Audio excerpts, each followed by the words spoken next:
नाव होतं.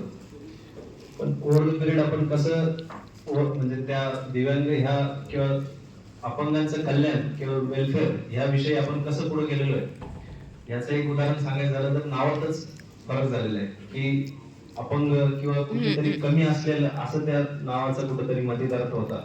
त्यातून आपण ते नाव दिव्यांग किंवा पर्सन्स विथ स्पेशल ॲबिलिटीज असं त्याचं रूपांतर झालं. त्यातूनच दिसतंय की किती चेंज आलेला आहे आपला दिव्यांगांना किंवा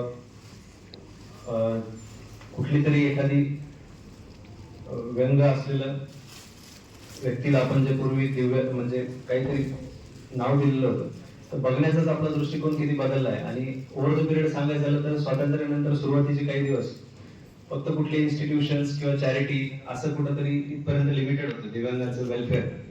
ते हळूहळू मग 80च्या दशकामध्ये काही रिझर्वेशन्स आले. 1995चा जो कायदा झाला त्यामध्ये 7 वेगवेगळ्या कॅटेगरीज आपल्या